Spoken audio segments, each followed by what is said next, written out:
siamo avviati ieri e oggi abbiamo il secondo incontro, quindi gli aspetti generali li abbiamo già indicati ieri. Ai nostri ospiti odierni dico che siamo nell'ambito di un insegnamento universitario del corso di laurea magistrale in scienze del governo e politiche pubbliche. L'insegnamento è diritto dell'ambiente, diritto europeo dell'ambiente, perché vuole evidentemente cogliere gli aspetti più significativi dell'Unione Europea ma anche del Consiglio d'Europa. E questa iniziativa di 9 incontri è un'iniziativa rivolta anche alla comunità, è un'iniziativa per gli studenti, ma è un'iniziativa per la comunità al fine di sensibilizzare la comunità alle tematiche ambientali per il profilo, diciamo, dei beni ambientali. Il profilo dei beni ambientali poi primeggia, per così dire, per gli aspetti della tutela del paesaggio. Mi piace anche oggi rammentare la platea degli studentesse e degli studenti che sono già, voglio sottolineare, dottoresse e dottori, perché sono tutti laureati con la laurea triennale e si stanno specializzando per la magistratura.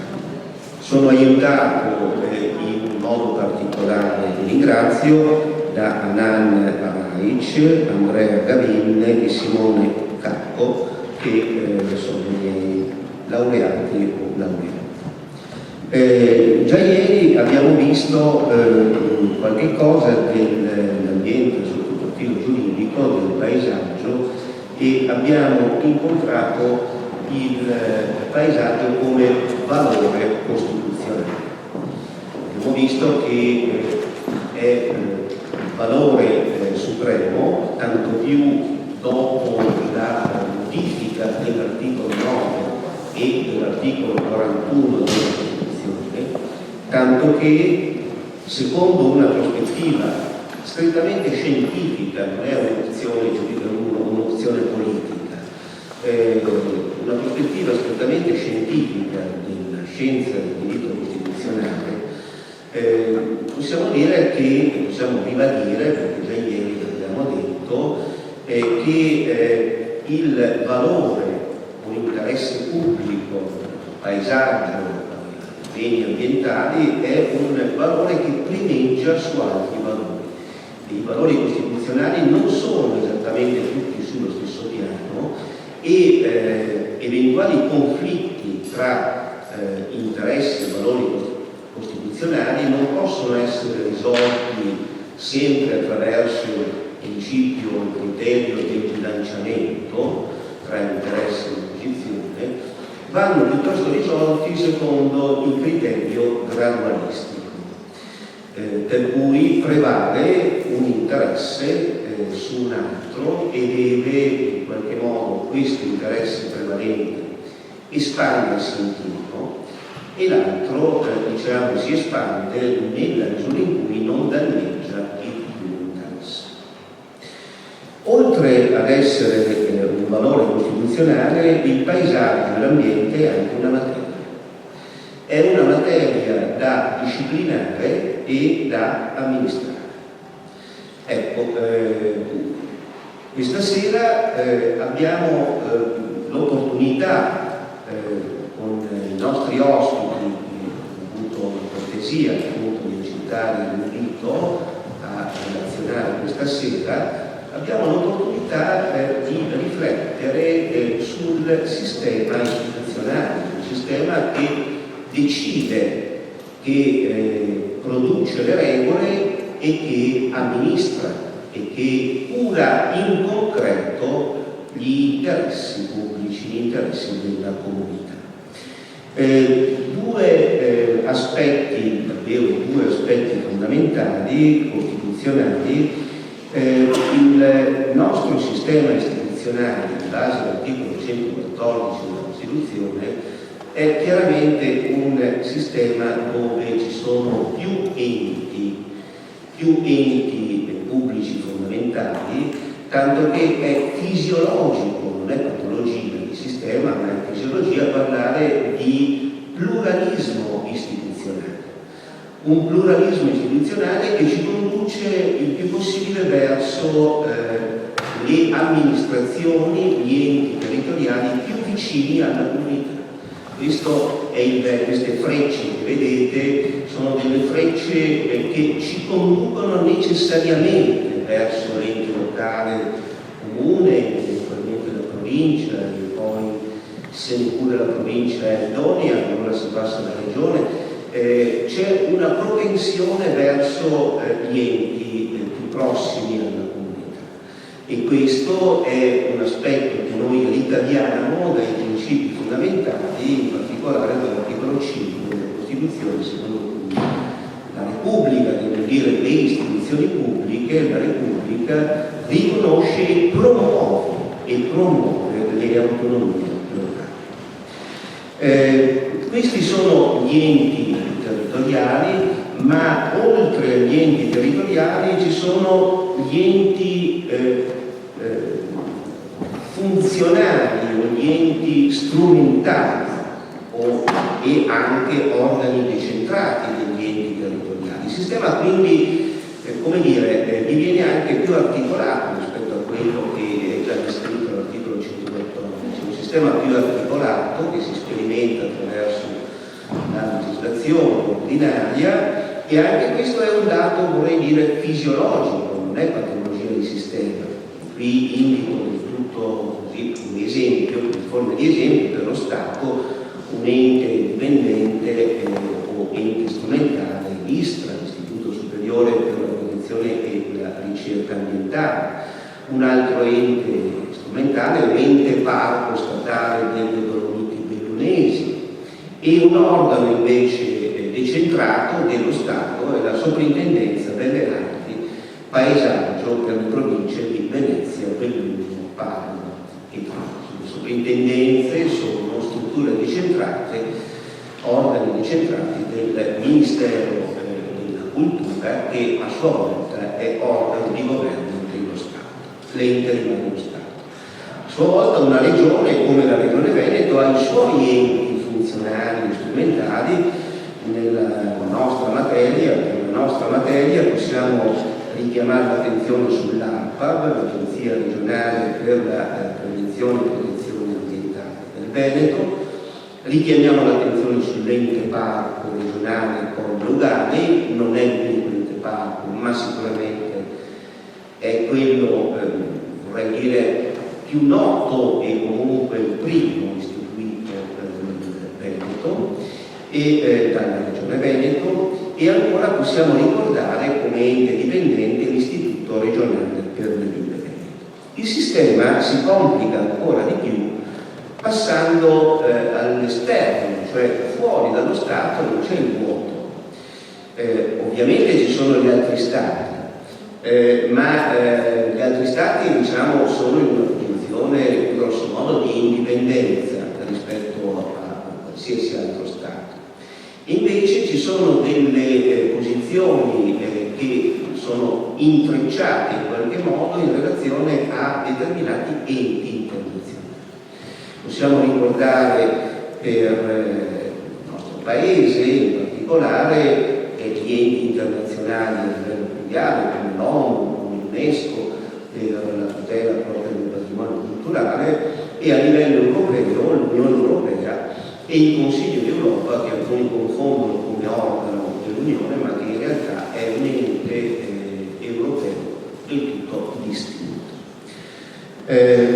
Detto questo, allora ecco i protagonisti di questa sera sul tema le istituzioni pubbliche per la tutela dei beni ambientali. Abbiamo, per esempio, innanzitutto assieme, abbiamo per il versante esterno, così dire, la collega Claudia Colungo, come vedete qui presentata, giurista, insegna diritto dell'ambiente presso il Dipartimento di Agronomia, Alimenti, Risorse Naturali Animali e Ambiente dell'Università di Padova. È una giurista eclettica, molto attenta a vari temi. Ricordo il suo libro Il dilemma peccato e atto nella Chiesa cattolica, e tra i suoi lavori che riguardano il diritto internazionale c'è tra gli altri un'importante rivista scientifica, una rivista giuridica, la rivista italiana di diritto pubblico comunitario, il ruolo, la responsabilità e le strategie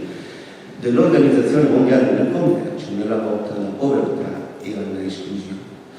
Per il livello statale ho chiesto la cortesia a Michele Boato. Michele Boato è economista e ecologista, ben noto, è tra le persone in vita che hanno una loro biografia Wikipedia. Già deputato del Parlamento italiano, presidente dell'Eco-Istituto del Veneto e saggista senza posa, vorrei dire. Molte sono le sue opere, qui vediamo recente quella intitolata Quelli delle cause vinte, manuale di difesa dei beni comuni, ma ancora posso citare Non violenza per la terra, e ancora dedicato alla didattica, ecologia in scuola, ecologia a scuola, e dalla parte dei consumatori, ma altre pubblicazioni, altri libri potrei citarvi di Michele. Per l'ente regionale del Veneto abbiamo con noi Loriano Ceroni, che a sua volta è giurista, avvocato, giurista della Regione Veneto, già dirigente, nel senso che da pochi mesi, vorrei dire, appunto ha finito il suo lungo servizio presso l'ente regionale come dirigente in più strutture, e tra queste strutture mi piace indicare la direzione, è stato direttore della direzione affari legislativi della Giunta regionale del Veneto. Le regioni, per chi non avesse le idee chiarissime, approvano leggi pari ordinate alle leggi statali.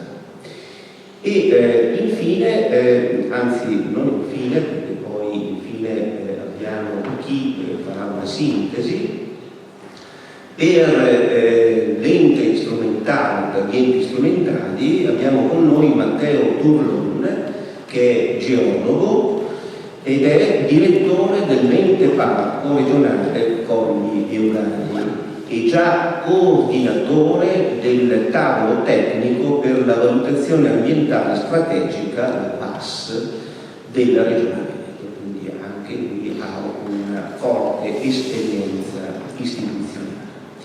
E dicevo appunto la sintesi è lasciata al nostro collega Corrado Poli, che è geografo ma che è anche sociologo, politologo, e rammento ancora che è stato docente nell'Università di Baltimora negli Stati Uniti e in varie università italiane. Anche lui ha molteplici pubblicazioni competenti.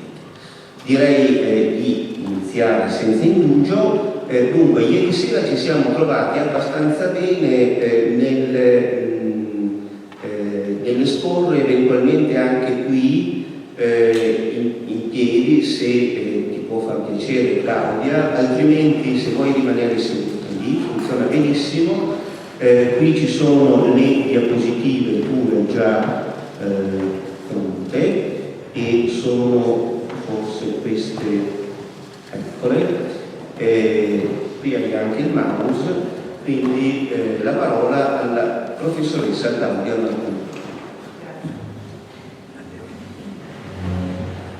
Grazie mille, grazie di essere qui e grazie Malo, che intanto ci ospita in un'aula che è veramente molto molto bella, ma soprattutto devo fare le mie congratulazioni perché scorrendo il programma degli incontri effettivamente mi ci ritrovo molto come impostazione, perché è un'impostazione molto trasversale e cercherò di rimandare a voi un po' questo tipo di approccio attraverso appunto le mie parole oggi, perché io trovo, nonostante sia una giurista ambientale, come voi sapete, il diritto normale cerca sempre di porre la realtà entro specifiche categorie, cercherò di proporre una lettura degli enti internazionali, degli enti pubblici che si occupano di materia ambientale, proprio in una chiave più che di chiusura, di apertura a una serie di problematiche, a una serie di dinamiche che possiamo appunto riscontrare, e quindi vuole essere un po' un'apertura verso 1000 problemi piuttosto che una chiusura verso soluzioni o comunque conclusioni. Anche perché, come potete... Oddio, cosa è successo? Sono andati via.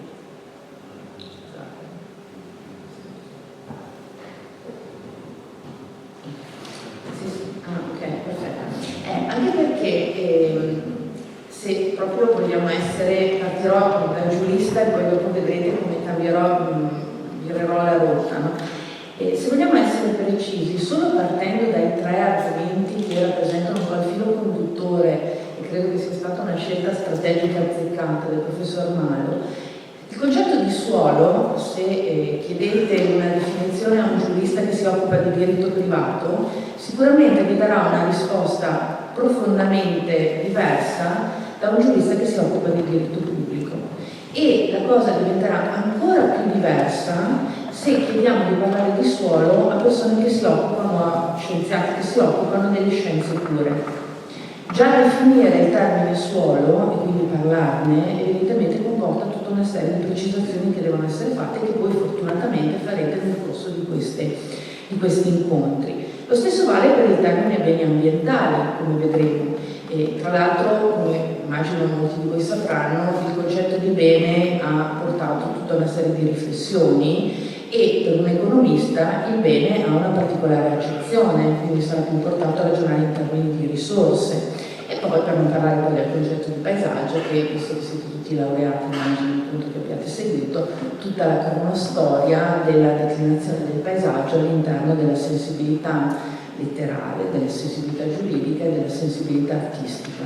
Quindi già come primo punto di partenza abbiamo un problema, che è il fatto che ci troviamo di fronte a tematiche, quindi gli enti internazionali di cui oggi parlerò appunto brevemente, si trovano di fatto di fronte a tematiche che sono interdisciplinari, perché come lo abbiamo appena detto, coinvolgono varie discipline che non necessariamente e non sempre si parlano o usano lo stesso linguaggio, anzi, quindi ci sono delle difficoltà terminologiche. Sono multidimensionali, perché ovviamente, come vi ricordava il professor Malo, ci sono realtà più vicine, penso alle regionali, ma anche le stesse comunali, ci sono realtà più lontane che hanno dinamiche, dimensioni di soluzioni, economie di scala, direbbero gli economisti, diversi. Sono multilivello, appunto, proprio per questo discorso dalla scala a livello decisionale, e spesso e volentieri, ma ve lo ha già accennato il professor Malo, immagino che sia stato comunque trattato, sarà un filo conduttore, spesso e volentieri le decisioni devono comporre. E la regola del bilanciamento, che è stato un po' il leitmotiv fino a poco tempo fa, potremmo dire, non sempre si è trattato di un vero bilanciamento, ma spesso e volentieri c'è stato un forte sbilanciamento rispetto ad alcuni interessi. Proprio perché il professor Malo, lo diceva prima, e comincio a entrare, diciamo così, nella mia relazione in maniera più puntuale, quando noi parliamo di enti internazionali, già dobbiamo fare conto di una profonda evoluzione che ha avuto l'ordinamento internazionale, chi di voi ha studiato il diritto internazionale lo sa, da 50 anni a questa parte. La fine della seconda guerra mondiale ha cambiato obiettivamente prospettive, mentre prima gli autori principali erano gli stati, sempre più, come vedremo oggi, a maggior ragione nelle tematiche ambientali, si stanno imponendo le organizzazioni internazionali, a cui sempre più si stanno affiancando anche nuove forme di organizzazione che non sono a carattere statale, ma sono le organizzazioni cosiddette non governative, con tutta una serie ovviamente di distinguo che qui non posso fare. Un'altra distinzione quando parliamo di enti internazionali è legata alla classica distinzione fra europei, quindi diciamo così, il piano europeo e il piano internazionale, come voi sapete benissimo, l'Unione Europea difficilmente può essere considerata pure un'organizzazione internazionale. E poi chiaramente tutti questi enti internazionali si occupano di materie, hanno finalità diverse e utilizzano strumenti diversi, come cercheremo di vedere, che si riflette inevitabilmente nella tutela. La tutela, come vedremo, può essere un diverso approccio rispetto a quello che bisogna salvaguardare, può essere un'esigenza di mera conservazione, può consolidarsi in esigenze magari di protezione abbinata allo sviluppo. Quando parliamo di sviluppo sostenibile stiamo parlando di questo, e gli ambiti operativi, le definizioni, come dicevamo prima, che ci rimanda il diritto ambientale, evidentemente pongono tutta una serie di questioni. Allora, questo ci porta, io ho un problema con questo mouse. Scusate. Okay. Ci porta a distinguere, come prima battuta, gli enti internazionali in tre macro categorie, no? Gli enti internazionali che sostanzialmente hanno luogo a fronte di trattati costitutivi che creano dei framework.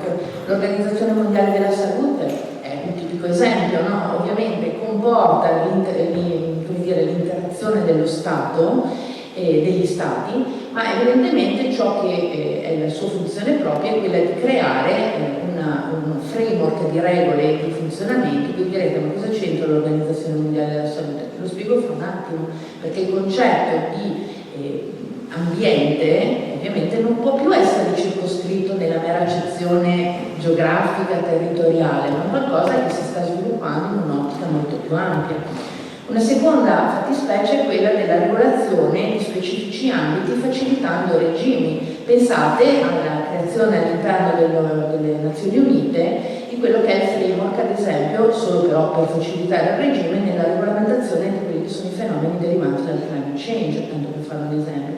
E poi ci sono i cosiddetti byproduct, no? Organismi sussidiari che hanno la funzione di catalizzare le attenzioni, le esigenze e quant'altro per andare avanti, per cercare tipo le famose COP, no? Che di fatto non so per quale motivo, se no lo faccio. Okay. Il discorso che vi facevo rispetto all'approccio internazionale è ben spiegato da quello che è l'approccio dei cosiddetti planetary boundaries, ovvero sia i confini del pianeta. Cioè non possiamo pensare di ragionare in termini di enti internazionali e di necessità di andare a regolamentare le discipline ambientali senza partire da una considerazione che è stata datata, no? La teorizzazione l'ha fatta Rockstrom nel 2009 e poi è stata aggiornata da Catherine Richardson dell'Università di Copenaghen. Perché sempre più gli enti internazionali, quando si occupano di ambiente nelle singole discipline, sono sempre più chiamati ad avere un'ottica integrata, perché mentre nel 2009, come vedete, c'erano 3 limiti che erano stati superati dall'impatto umano in materia ambientale, adesso ce ne sono 9. I problemi, pensate all'inquinamento atmosferico anziché la contaminazione chimica e altre tematiche ambientali che si riflettono inevitabilmente nella conservazione, nella tutela, nel preservare i beni ambientali, evidentemente ci pongono delle questioni che non sono altro che le direttrici di sviluppo che si trovano, si rinvengono all'interno del diritto internazionale ambientale e di cui le istituzioni e gli enti pubblici internazionali se ne fanno carico. Non solo gli enti pubblici, vi dicevo, ma anche le organizzazioni non governative, tra emergenza e sviluppo, tra reazioni e prevenzione di quelli che possono essere i problemi relativi alla tutela dei beni ambientali in generale, dalla formulazione di principi alla regolamentazione, dalla problematica dell'intersezione o del rapporto fra diritti umani e tematiche ambientali, per non parlare dei diritti di proprietà intellettuale con cui chiuderò. Già vi accennava il professor Malo del ruolo fondamentale che hanno le istituzioni europee e le agenzie europee, che hanno una funzione, diciamo così, ancillare e strumentale. L'Europa, come voi sapete, in materia di tutela dei beni ambientali in generale, si è mossa inizialmente con recentemente, ma insomma si muove attraverso le strategie. Alcune di queste ormai bene o male sono patrimonio di tutti noi, per cui il farm to fork, oppure la strategia appunto per la tutela del suolo, visto che se ne parlava prima, con tutti gli annessi e problemi che ce ne sono, la strategia per una chimica sostenibile, con tutti appunto anche in questo caso i problemi che ci sono. Nel fare questo l'Unione Europea con le sue istituzioni utilizza determinate agenzie che sono settoriali specializzate, tipo l'EFSA, che è l'agenzia europea che si occupa della sicurezza alimentare, o l'ECA, che è l'agenzia europea che si occupa appunto della regolamentazione delle sostanze chimiche, o anche altre appunto, quali vedete tutte elencate.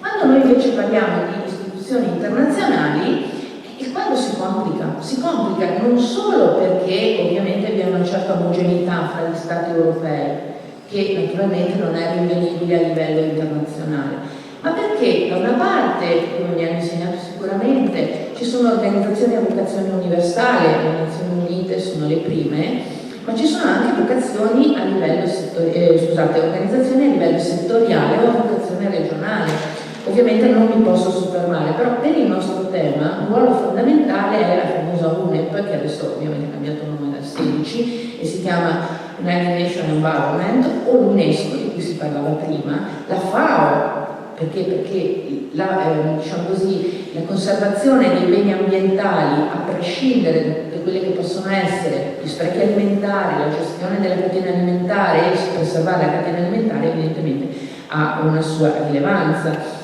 L'Unione, ovviamente, la IUCN o l'IPCC, di cui tanto si sente parlare, che sono molto diversi da un punto di vista strutturale, no? Che si affiancano ad altre organizzazioni internazionali che sembrano laterali, tipo l'Organizzazione Mondiale del Commercio, l'Organizzazione Meteorologica Internazionale. Voi direte, ma cosa c'entrano? C'entrano assolutamente, perché l'Organizzazione Mondiale del Commercio ha delle clausole specifiche all'articolo 20 del GATT, in cui sottopone tutte quelle che sono le regole tradizionali della libertà di commercio a una serie di esigenze, tra cui la tutela ambientale e la tutela sanitaria. Ovviamente spesso e volentieri viene disatteso e dimenticato, ma è un grimaldello sul quale spesso e volentieri sarebbe opportuno, e sono stati casi in cui, oppure ad esempio altre organizzazioni a livello internazionale, pensate all'Organizzazione Mondiale della Salute, con questo approccio One Health che sostanzialmente sta caratterizzando i suoi interventi, che si riverbera inevitabilmente su quelle che sono le politiche ambientali dei singoli paesi e delle istituzioni internazionali. Per chiudere, volevo proprio appunto lasciarvi tutta una serie di riflessioni, senza aver fatto un catalogo, evidentemente che potrebbe essere assolutamente noioso, però insomma che magari è meno stimolante per voi. Quando voi vi trovate di fronte, parlando studenti, di fronte a un'organizzazione internazionale, è bene sapere ovviamente come è articolata, come è composta, la struttura, la funzione, questo è evidente, ma è molto più importante, secondo me, per una comprensione più in fondo, riuscire a capire che tipo di approccio ha rispetto alle regole, se è un approccio legato all'oggetto oppure se è un approccio legato a un problema. Quindi se tutela il mare, tanto per fare un esempio, o se tutela la desertificazione, tanto per fare un altro esempio. Che tipi di strumento utilizza? Se è una regolamentazione ad ampio raggio, quindi affianca, che sono i permessi, tutta una serie di standard anziché l'assistenza tecnica, oppure preferisce sostanzialmente meramente meccanismi di negoziazione e di compensazione quando ci sono determinate controversie. E poi è importante andare a verificare anche come queste organizzazioni internazionali si muovono, ovvero sia se sono finalizzate nell'ambito della tutela dei beni ambientali a gestire lo sfruttamento delle risorse, quindi attraverso la protezione di determinate specie habitat, pensate al classico approccio che da subito le organizzazioni internazionali si sono date, pensate a Ramsar, alla Convenzione di Ramsar, anziché pensate appunto a tutte quelle organizzazioni che tutelano lo stesso diritto del mare in un certo senso, oppure se invece di considerare quella problematica dello sfruttamento, quindi della gestione delle risorse in sé, risorse che spesso e volentieri sono anche scarse, si occupa invece del problema e delle tematiche del commercio di determinati beni ambientali che possono essere, pensate al legno, pensate appunto a determinate specie in via di estinzione e quant'altro, oppure oppure nuove forme di commercio pensate ad organismi geneticamente modificati o tutte le dinamiche rispetto a quella che è chiamata la guerra dei semi, no? E questo ci porta sostanzialmente a, diciamo così, ad alcune prime conclusioni. Normalmente quando i giuristi, infatti Maurizio Mano mi sgriderà, normalmente prima si parla di principi, norme e funzioni e poi si parla di regolazione. Io ho invertito ovviamente la cosa per concludere, perché l'altro aspetto che secondo me, quando si affronta il panorama delle istituzioni internazionali, che come abbiamo visto è variegato per composizione, alcune hanno tutti gli stati sostanzialmente nello scenario, altre ne hanno meno, si differenzia anche per normative che possono essere legal building e quindi immediatamente sostanzialmente riscontrabili, oppure possono essere strumenti di soft law o quant'altro, possono essere organismi tecnici anziché no. Però quello che è importante, basilare, è che vengano rispettati quelli che sono, diciamo così, le coordinate cartesiane, ovvero sia se la razionalità, la ratio esistente, razionale, come si suole dire, è la tutela ambientale e eventualmente, come si diceva, la tutela è anche l'equità intergenerazionale, su cui si dovrà cominciare a fare i conti. Noi dobbiamo ragionare in termini di, da una parte, riscontrare come queste organizzazioni internazionali esplichino la loro funzione percettiva e la loro funzione decisionale, e dall'altra parte ragionare anche quanto queste evoluzioni, queste dinamiche internazionali vengano correttamente interpretate da una parte e implementate negli Stati. Ma soprattutto dobbiamo ricordarci di due principi cardine su cui potremmo discutere dei mesi se sono principi di diritto internazionale, consuetudinario, pattizio, eccetera, ma ci porterebbe fuori, secondo me, e che sono il principio di no harm, ovvero sia di non determinazione neminem ledere, perché è fatto diritto romano, per capirci, e il principio di prevenzione e precauzione. Io uso il termine principio, alcuni parlano di approccio precauzionale. Sono comunque le coordinate, io credo, indispensabili, soprattutto per voi che siete la nuova generazione, attraverso la quale leggere le istituzioni. Grazie.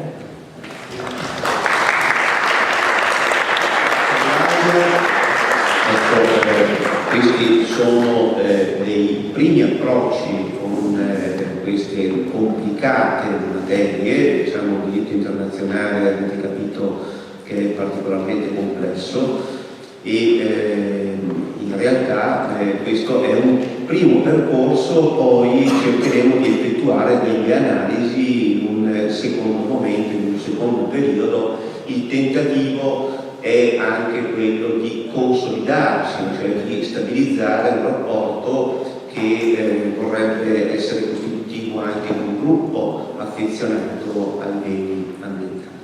Bene, dopo la parte relativa al diritto internazionale, all'ordinamento internazionale, la parte dello Stato.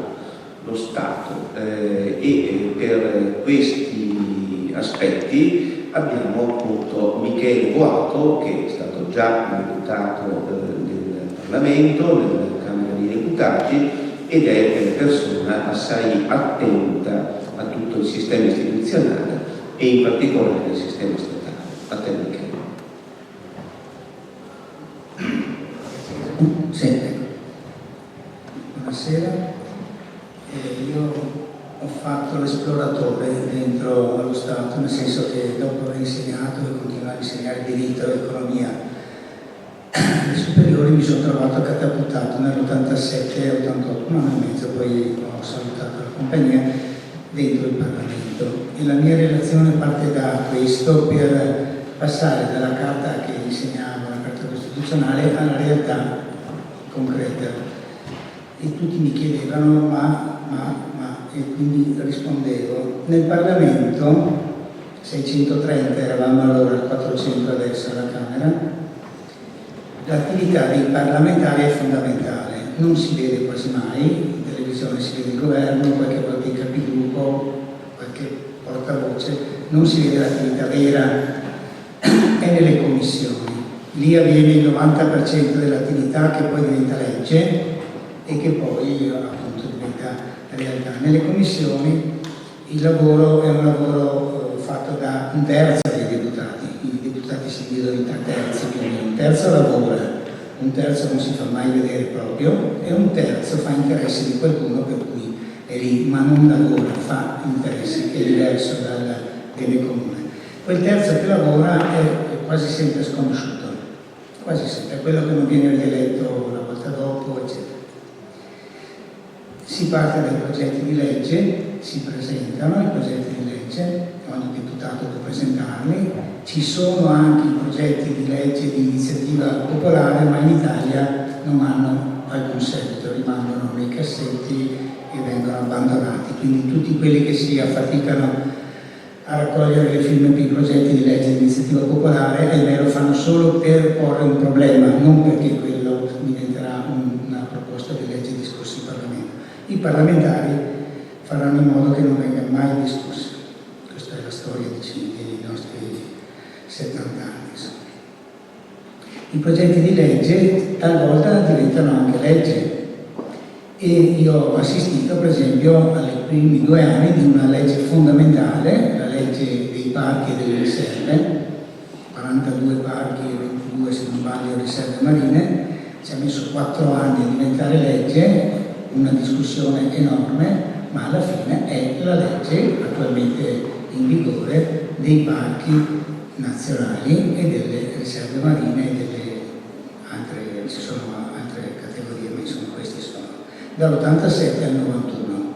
Ci hanno lavorato un paio di deputati realmente, uno è Veneto, di Rovigo, l'avvocato Cerotti, era vicepresidente di Italia Nostra, l'altro era il famoso Antonio Ceverna, romano, odiatissimo dal presidente Andreotti.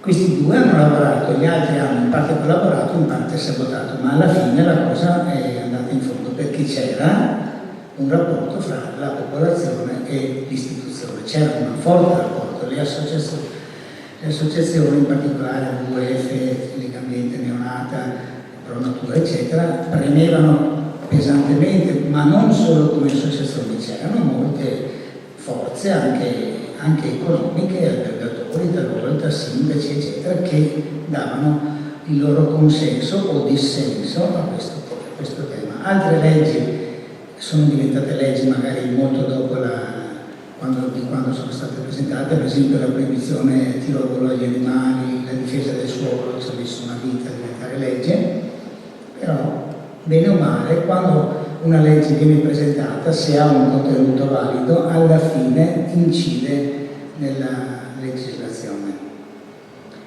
Importante che non sono solo le leggi, sono gli emendamenti. Per esempio la prima tassa ecologica in Italia nel 1988 porta la mia firma, era un emendamento a una legge sui rifiuti portato in commissione, votato in commissione con uno sfacelo, mi ricordo il segretario di commissione, il dipendente della Camera che diceva mai visto una cosa del genere, nel senso che la maggioranza anti era andata sotto, portato in aula. L'ex sindaco di Padova democristiano di destra, fece un intervento straordinario contro chi voleva bloccare questa legge, che è la tassa di 100 lire sui sacchetti di plastica, che era partita come difesa qui proprio a Cadone, che quel sindaco che c'era allora. Ebbene, quella legge lì è una legge che è arrivata con un emendamento, non era una proposta di legge. L'ho presentata lì, ho visto che la cosa funzionava, ho trovato gli alleati più impensati, per esempio l'ex sindaca di Lecce del movimento sociale di estrema destra, ma che era di Fare Verde, e che la Poli Bordone che mi ha votato, che ha firmato l'emendamento, e poi altri così. Una cosa importantissima, in Parlamento il Parlamento funziona se si riesce a superare l'a priori, se tu sei con me o sei contro di me, allora trovi una situazione che può portare al bene comune, oppure se invece c'è soltanto tu sei contro e io sono a favore, non funziona nulla. Queste sono le leggi. Poi ci sono le interrogazioni e le interpellanze, 2 nomi che la gente non sa perché ci sono 2 nomi, ma sono 2 nomi diversi. Interrogazione vuol dire interrogo sui fatti, allora chiedo qualsiasi cosa e il governo deve rispondermi, se lo sa, se sa rispondermi, altrimenti mi dice scusami ma non so nulla. Le amanti del tal politico non glielo puoi chiedere nell'interrogazione, devi chiedere una cosa che deve essere insomma verosimile, che si possa capire. E le interpellanze molto più importanti delle interrogazioni sono quelle sul governo, cioè che cosa sta facendo il governo su questo argomento di sua competenza. Le interpellanze sono un elemento fondamentale perché sono quelle che voi trovate il mercoledì alle 3, mi pare su Rai 3, quando vedete, quelle sono quelle che vanno su question time, ma sono il momento in cui, se il governo risponde, si capiscono spesso molte più cose che non dai si dice, dalla stampa, eccetera, eccetera. Ha il governo davanti il ministro. Poi ci sono le mozioni sono ancora più importanti perché una mozione impegna il governo. È difficilissimo che le mozioni vengano presentate e votate, sono cose molto difficili, però talvolta le mozioni diventano, faccio un esempio, ero appena uscito dal Parlamento l'anno dopo, nel 90, due deputate, tutte e due venete, Ada Colida e Sandra Cecchetto, raccolgono 332 firme, cioè la maggioranza, 377 firme di deputati che dicono che non si deve fare l'Expo a Venezia nel 2000, una cosa che avrebbe rovinato. Venezia è stata rovinata dopo, però in quel momento lì ancora non si pensava che si arrivasse alla situazione attuale, la voleva un ministro, De Michelis, ma il Parlamento, firmando, anche solo firmando una mozione, in quel momento diede un segnale tale per cui quell'Expo non si fece più. Lo decise l'Europa attraverso un esponente italiano, Carlo Ripa di Meana, e un deputato altoatesino, Alex Langer, lo decise lì, ma era stato il Parlamento con una mozione non votata, firmata, ed è evidente che sarebbe stata poi votata, che fece. Questo è un caso più unico che raro, devo dire. Dal 48 all'87 l'attenzione all'ambiente nel Parlamento, nei parlamentari, nei ministri era bassissima, quasi inesistente. Segnalo solo 3 nomi. Fiorentino Sullo, la legge urbanistica del 62, boicottata nel 63, non portata a termine dal suo stesso partito, la Democrazia Cristiana, perché prevedeva l'esproprio generalizzato di tutti i suoli edificabili, una bestemmia. Fiorentino Sullo rimase poi ministro, ma gli diedero fare giocattoli per i bambini, cioè lo mantennero lì solo per non mandarlo via. Questa è stata la prima persona che ha buttato un sasso nello stagno. Poi la legge urbanistica nel passaggio del primo al secondo governo Moro nel 63-64 sparirà. Tornerà il tema con un'altra persona, Bucalossi, c'è ancora adesso, la cosiddetta tassa Bucalossi, 1977 si vorranno, egli è un altro piccolo tassello dell'urbanistica. Per il Veneto, abbiamo citato prima il parco dei Colli Ugani, per il Veneto 2 deputati, il padovano Carlo Fracanzani e un altro romanato, nel 1971 fanno votare una legge storica, assolutamente storica, quella che bloccò 70 cave dei Colli Ugani. Non era il parco, ma era la premessa per importantissimo. Fracanzani, Sullo, e il decreto Galasso, ecco il terzo nome. Siamo nell'85, tante modifiche, ma rimane il vincolo paesaggistico importante sui corsi d'acqua, soprattutto sistematicamente violato e sistematicamente riproposto da chi vuole difendere l'ambiente. Tutto ciò dura 40 anni. Poi nell'87, sull'onda anche della Germania, in Italia vengono eletti una quindicina di parlamentari eletti, 13 deputati, per cui sottoscritto e 2 senatori. E allora il tema diventa gioco forze importante perché ne parlano i settimanali, Panorama, l'Espresso, il Tempo, eccetera. Importante perché ne parlano le televisioni, ma importante perché i partiti cominciano a mettere a candidare persone che prima non si sarebbero mai sognate di candidare. Laura Conti di Milano, la padovana Emilia Boselli, Chico Testa, che poi tra di tutto però all'inizio era di questi, era il presidente di Lega Ambiente, poi diventò filo nucleare, eccetera. Antonio Cederna, appunto, di Roma, Italia Nostra, Enzo Chiezzi di Firenze, Giorgio Nebbia, senatore di Bari di Roma, Edo Ronchi, che poi diventò ministro dell'ambiente. Insomma, arrivano un paio di decine di deputati, Gianni Tamino, padovano, e anche Mario Capanna, che aveva anche altre cose per la testa, però ha fatto questa parte con i radicali, molti Rutelli, eccetera, eccetera. Valdo Spini, che divenne ministro, socialista, un veneziano, socialista, Vazzolè, insomma, gente che non era mai stata neanche lontanamente sfiorata dall'idea di diventare deputati. Nell'87 vengono mandati al Parlamento.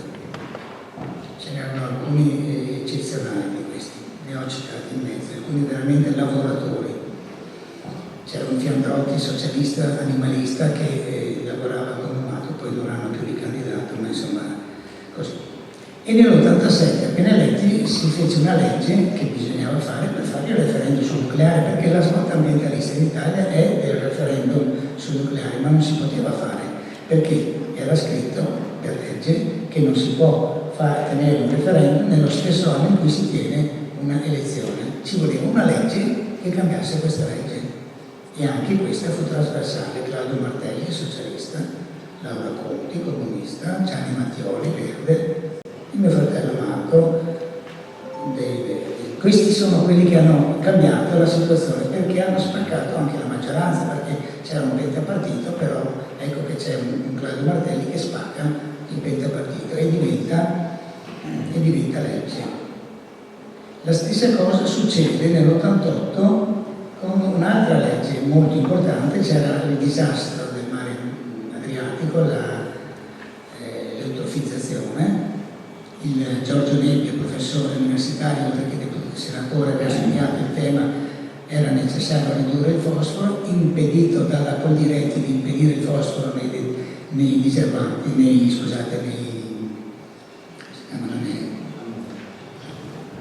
concimi, chiedo scusa.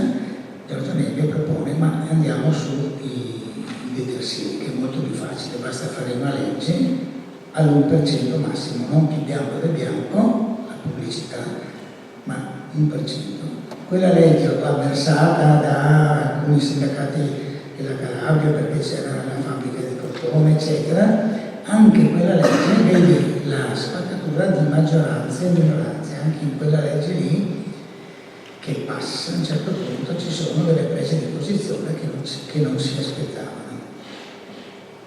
Così come per i 100 lire dei sacchetti di plastica. Questi sono i momenti in cui, la più importante è la legge sui parchi di cui ho parlato prima, in quel momento si vede come beni ambientali, il paesaggio, in particolare beni, vengono all'ordine del giorno del Parlamento. Poi la cosa scema, grazie a tanti motivi, soprattutto all'economia, insomma, no? I problemi sono Confindustria, sindacati, i clienteli, eccetera, eccetera.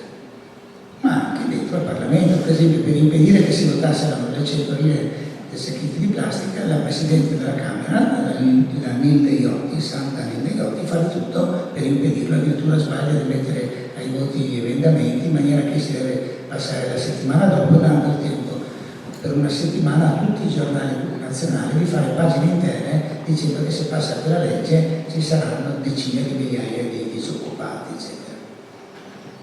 La legge passa lo stesso, ed è lì che il Settimio Gottardo fa il suo intervento, il più bel suo intervento della vita, forse l'unico ma comunque più bello, ex sindaco di Padova, e dice: chi vota contro questo emendamento è a favore dei plasticari, con una padovana enorme che ha impressionato Settimio Gottardo. Lo voglio dire perché ogni volta che lo vedo gli ripeto questa frase, perché rimanga nella sua memoria.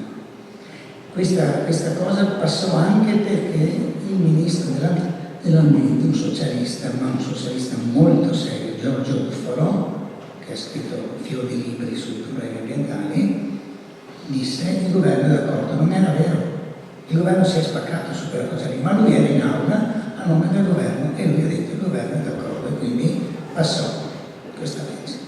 Vi dico queste cose perché è molto difficile capire cosa succede nel Parlamento, è molto difficile, e gli schieramenti e le dichiarazioni, eccetera, spesso sono ingannevoli, spesso, non sempre, spesso. Ingannevoli, finisco.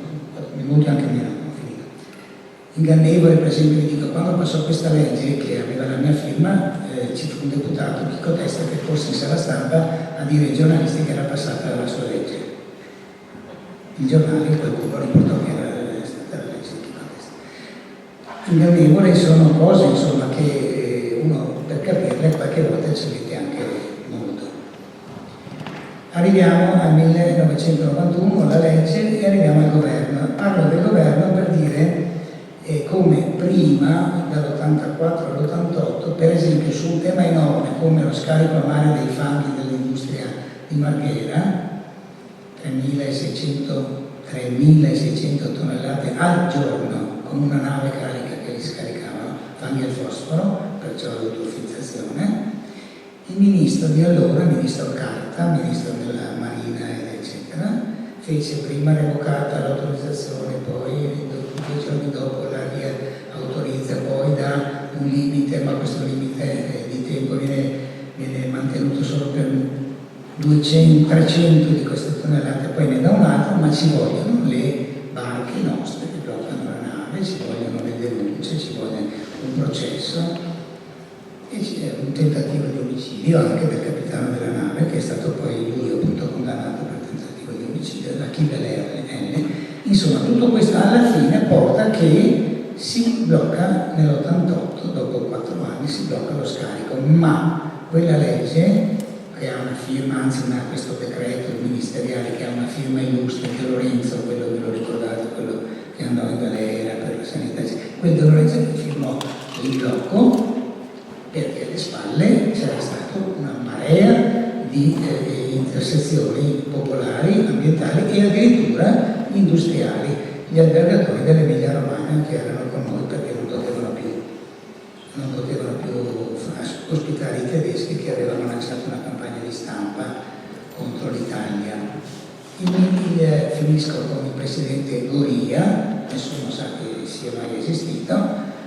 La Repubblica lo disegnava senza faccia, solo la barba c'era, eppure il Giovanni Goria, giovane democristiano, messo lì non si sa perché nell'87, aveva aperto, è Verdi, aveva aperto sulla caccia, sul nucleare e sulle acque. Durò 8 mesi, lo fecero fuori dopo 8 mesi, i suoi colleghi di partito. Questo giovane poi morì anche presto e non capì mai, ci chiedevo come mai l'avessero defenestrato. Noi cercavamo di spiegargli che non poteva restare lì se condivideva troppo. Un altro ministro importante, pochissimi ministri importanti, il ministro Giorgio Duflo, che ho citato prima quando dichiarò che era d'accordo, che da solo a un certo punto salva il Monte Pelmo, casualmente perché aveva una casa sul Monte Pelmo, questo è casualmente, però l'ha salvato perché stavano per distruggerlo in una serie di impianti. Il WWF andò da lui a Roma, lui disse ma come? Sul Monte Pelmo, e lui lo salvò. Non lo salvò direttamente, entrò nel PTRC, Piano Territoriale Regionale di Coordinamento Veneto, come riserva ed è rimasto lì. Finisco qui, questa è le mie impressioni da esploratore. Poi ho continuato, sono tornato a scuola, ho continuato a insegnare diritto, eccetera, e leggendo soprattutto il 3° articolo della Costituzione, che secondo me è quello fondamentale, è compito della Repubblica rimuovere gli ostacoli. Io gli ho citato una serie di ostacoli che fanno in maniera che quello che è scritto negli altri articoli della Costituzione talvolta non venga attuato.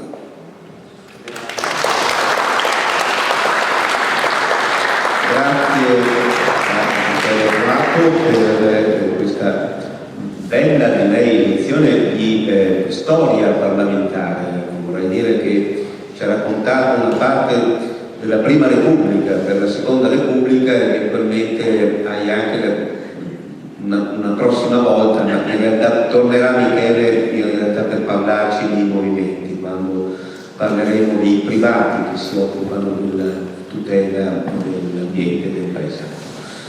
Dopo lo Stato, le regioni e la regione Veneto, regione leader, se vogliamo, in Italia, e qui appunto con noi Loriano Ceroni per un'introduzione al tema. Grazie Luina. Grazie Maurizio, buonasera a tutti. Allora, premetto che io non mi sono mai occupato in maniera specifica di ambiente, no? Sono dirigente della regione da pochi mesi in pensione e la mia esperienza più lunga è stata come direttore del personale per più di 15 anni, anzi ancora prima, quando ero giovane funzionario, ebbi modo di collaborare con un giovane assistente all'università dal nome Maurizio Mauro, che col professor Potoschi fece il testo unico del personale. Però lui ha ricordato che l'ultimo mio incarico è stato il direttore della direzione affari legislativi della Giunta, per cui gli affari legislativi passano tutti i disegni di legge, si vedono tutte le materie, no?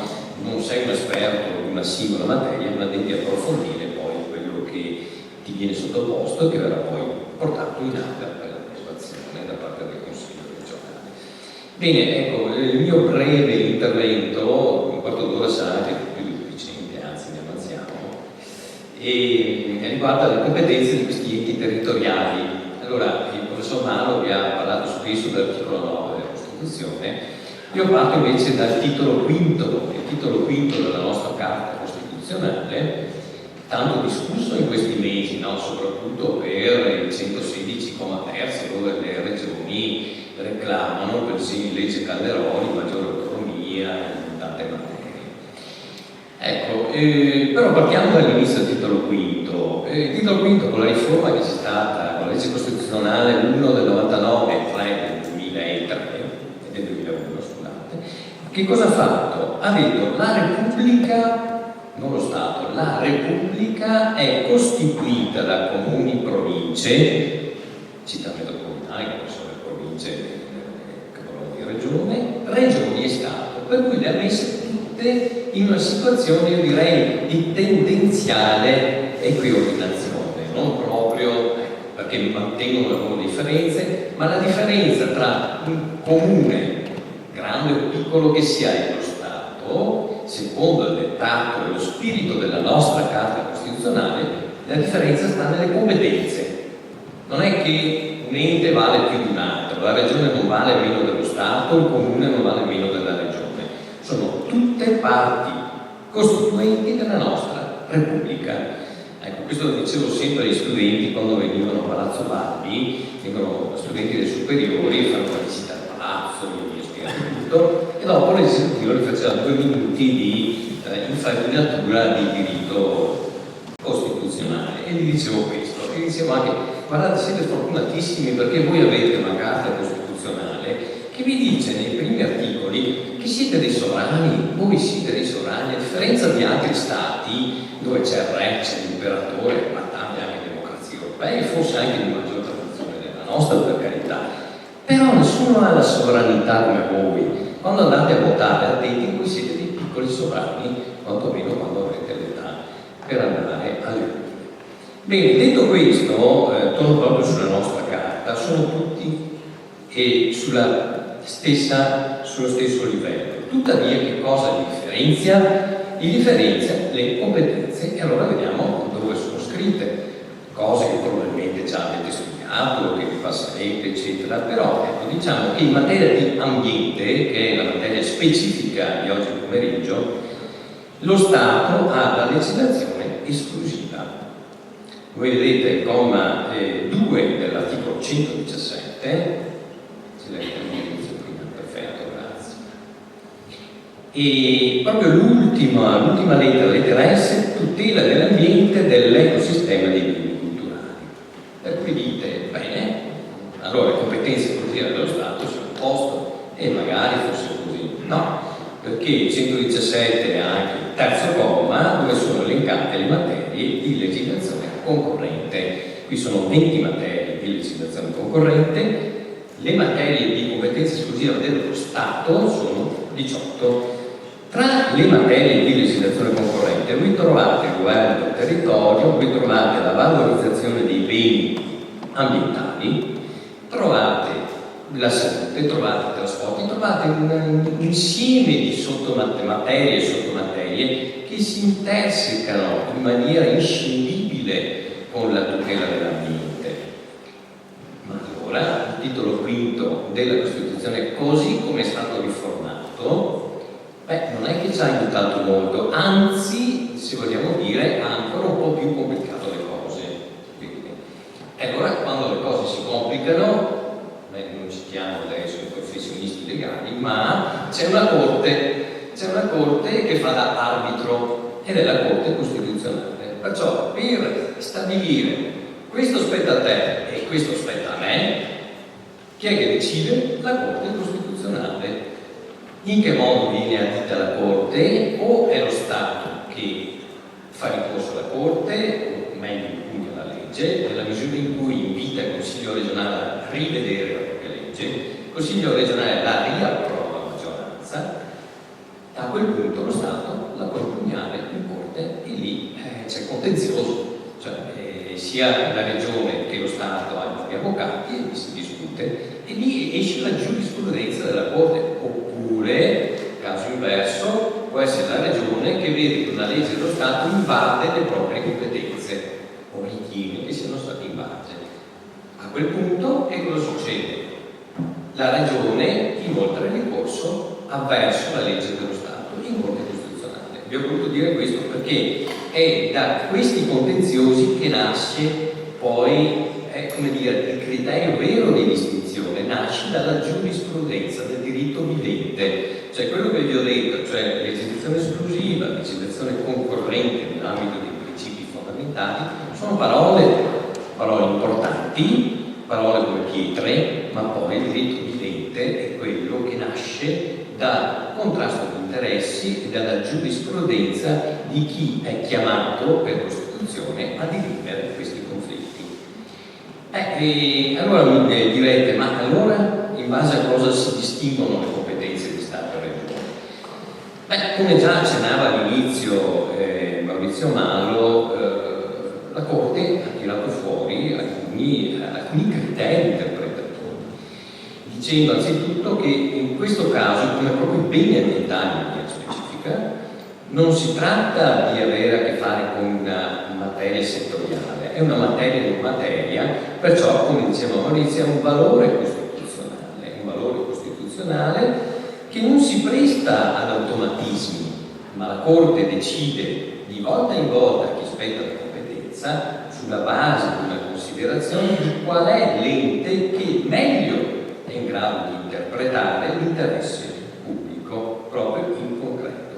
Questo perché, ripeto, è una materia, quella dell'ambiente, trasversale, che mal si presta ad essere incasellata in maniera precostituita in una competenza piuttosto che in un'altra, ma dipende dal singolo aspetto disciplinato.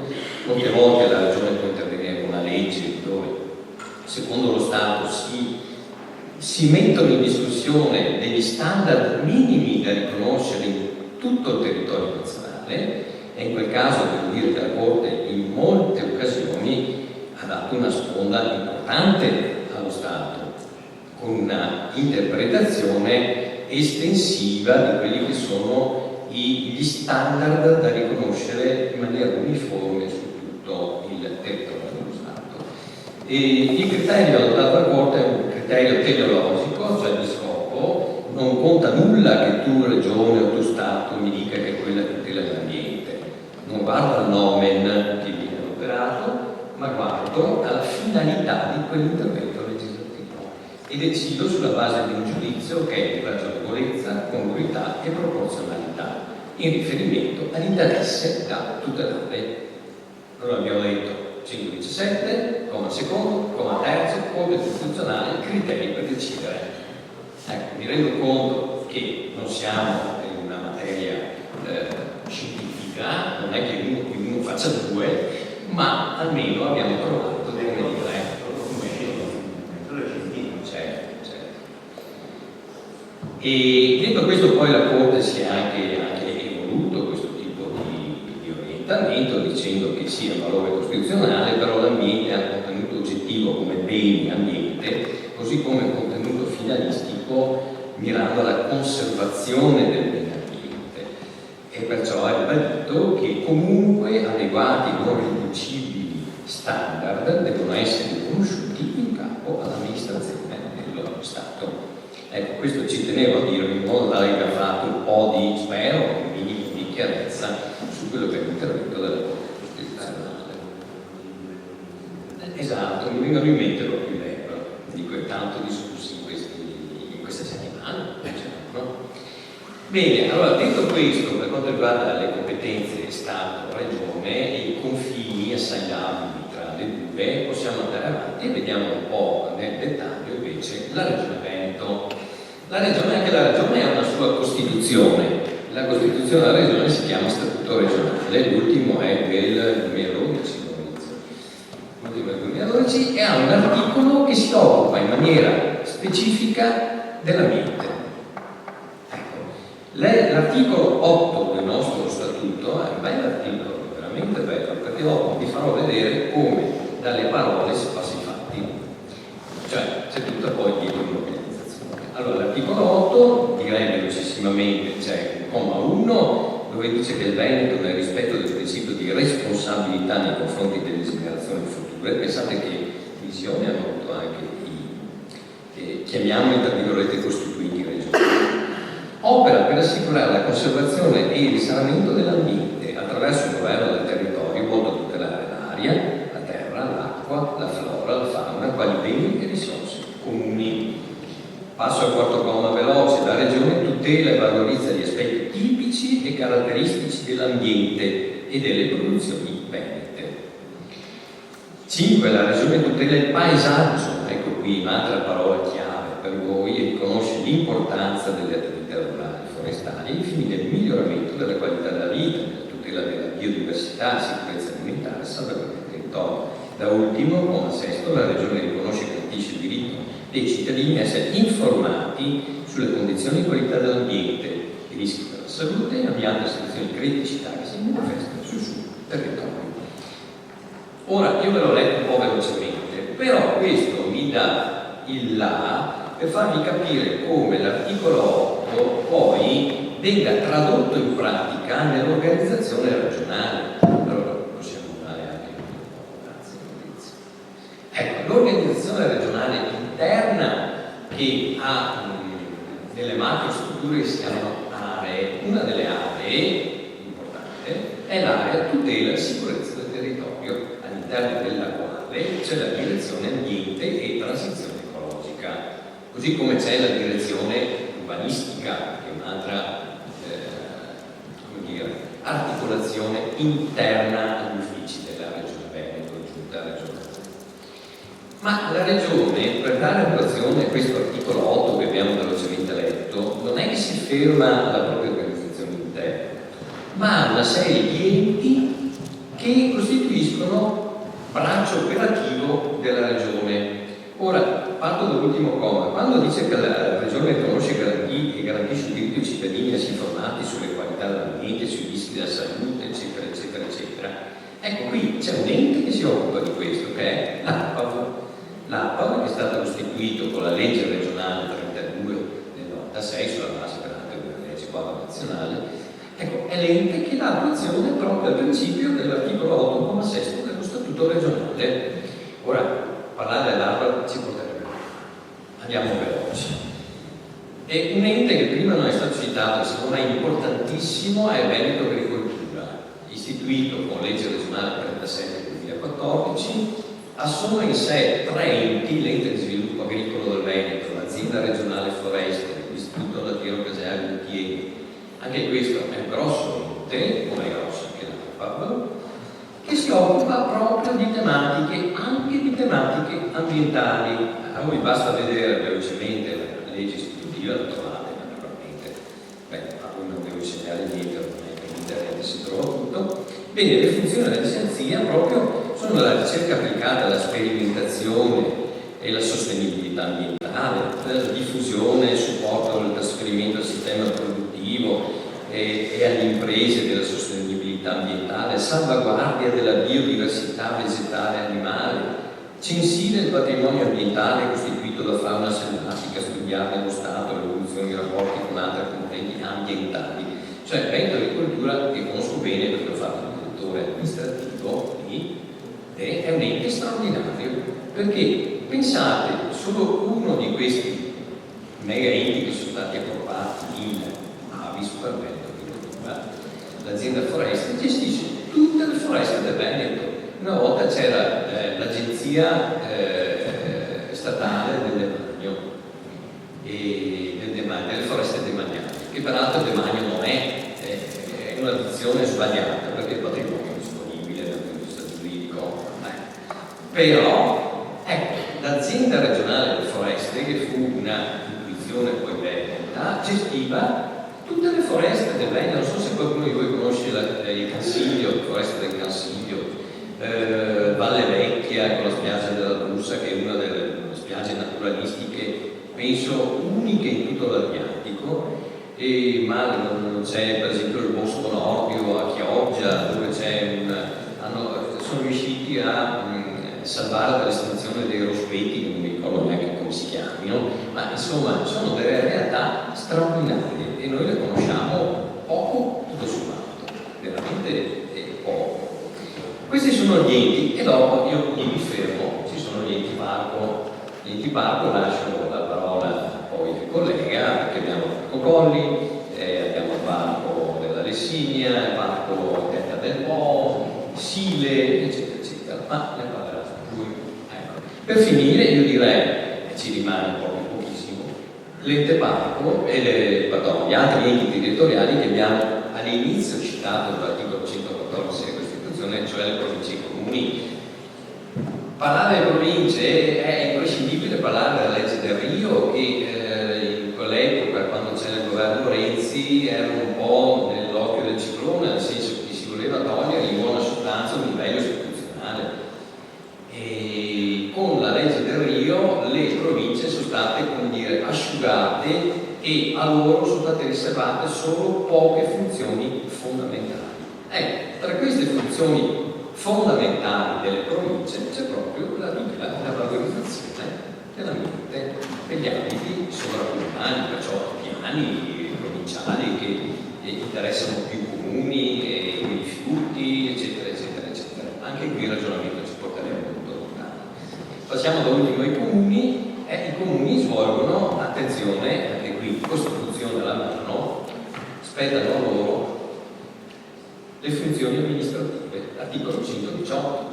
Le funzioni amministrative sono attribuite ai comuni, non è che dice sono distribuite, no, il comune ha le funzioni amministrative, questo dovevo dirlo anche in regione, nel senso che la regione deve fare le leggi, deve amministrare, ovviamente sulla gara, l'amministrazione spetta ai comuni, salvo che per esigenze di carattere unitario non siano demandate ad altri livelli istituzionali. Ma queste sono le eccezioni rispetto alla regola. La regola è che, in base a norme dell'Unione Europea, pensate adesso all'attuazione del PNRR, le aree verdi, tutti i progetti che sono stati messi in piedi, e alle leggi dello Stato e delle regioni che attribuiscono budget o fanno programmi per il territorio, questi devono essere posti in essere dai comuni che svolgono le funzioni amministrative sul territorio, secondo quello che Fabrizio diceva del principio di sussidiarietà, perché è l'ente più vicino al cittadino. Finito, grazie.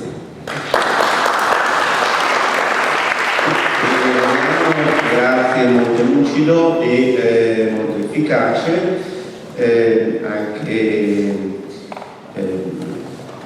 molto limpido dal punto di vista teorico. Questa, ripeto, è un'introduzione generale, poi torneremo eventualmente su alcuni aspetti anche valutandoli più da vicino, sempre per diciamo delle considerazioni generali relative questa volta agli enti strumentali, che peraltro sono già stati in qualche misura introdotti da Loriano. Ecco, Matteo Turlon, che ho pregato di essere qui con noi questa sera appunto per un'introduzione generale degli enti strumentali, poi tornerà e si metterà anche l'elmetto, perché lì ci sarà forse più un dibattito proprio sull'ente parco Colli Umani, dove parleremo in concreto allora della situazione del parco Colli.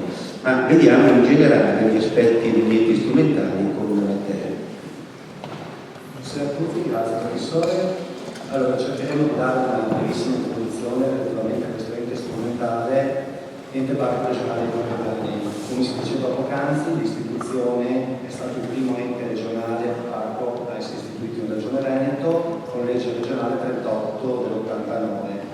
Da questa legge è derivata sostanzialmente la creazione di questo ente parco che copre una superficie di poco inferiore a 18.700 ettari, comprendendo 15 comuni. Richiamando prima la questione delle competenze amministrative, a questo ente parco, creato appunto con legge regionale, vengono attribuite competenze amministrative puntuali e particolari e assume il livello di piano paesistico regionale, ovvero di piano d'area. A livello di stratificazione e di pianificazione, prima era stato richiamato il PTRC, il piano territoriale di coordinamento regionale, il PTRC si articola su piani d'area. La valenza del piano ambientale dell'ente parco Collegani è proprio quella di un piano d'area, quindi come livello è immediatamente sottordinato al livello del PTRC.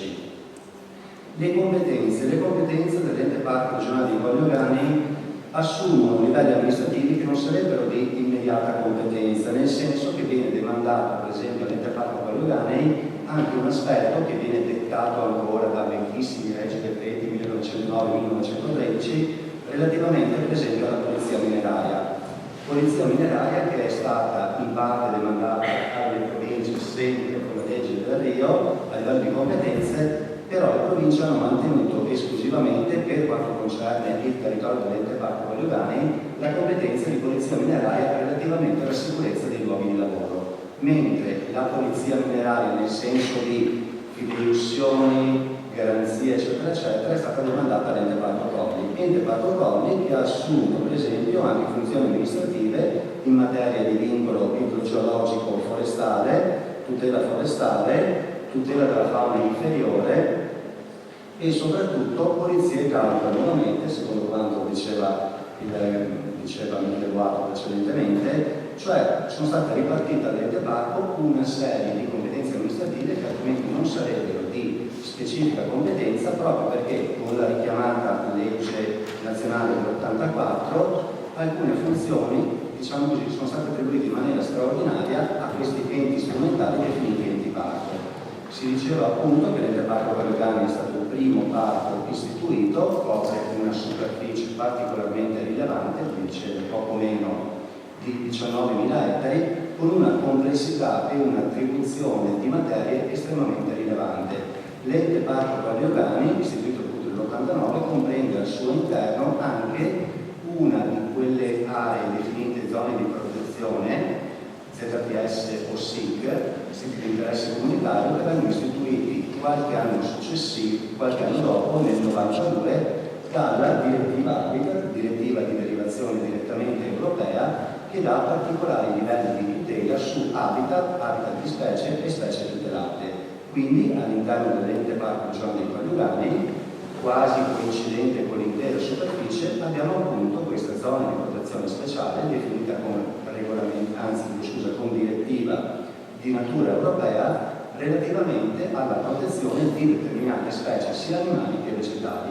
Quindi all'interno dell'ente parco Collegani abbiamo questa zona di protezione, ma abbiamo anche una serie di caratteristiche, diceva il professor Marlo prima, la prossima volta sarà da elmetto, proprio perché all'interno dell'ente parco Collegani abbiamo comunque una serie di criticità che vanno dai cementifici alla presenza di cave residuali, perché rispetto alle 70 sostanzialmente, poco meno, che sono state sostanzialmente chiuse con la legge 1097 del 71, alcune cave per estrazione esclusivamente di trachite datali in questo momento insistono ancora, sono circa 5, ma il grosso delle cave, avevamo anche cave di taglio per quanto concerne marme e calcari, sono state chiuse ormai tutte negli ultimi anni. Comunque esistono degli, possiamo pure chiamarli elementi detrattori senza paura di nascondersi, che vanno a diciamo così, evidenziare delle criticità territoriali in un ambito che invece è una riserva.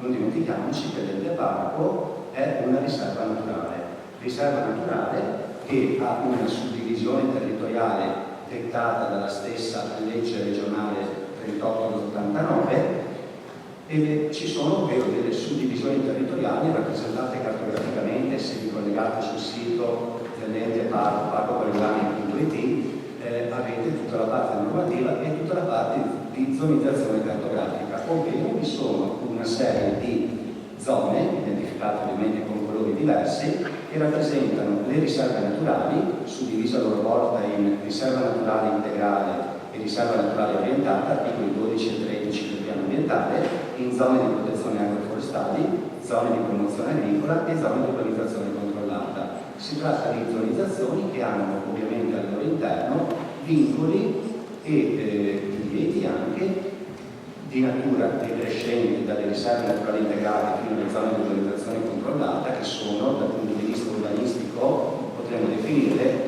le zone di urbanizzazione consolidata o comunque zone di completamento come introdotte prima dalla legge 61/85 poi dalla 1444 e richiamate e tradotte poi in Regione Veneto con la legge 11 del 2004 con la legge regionale urbanistica. Questo livello gerarchico, diciamo così, di zone di protezione differente ovviamente viene normato all'interno delle norme di attuazione del piano ambientale.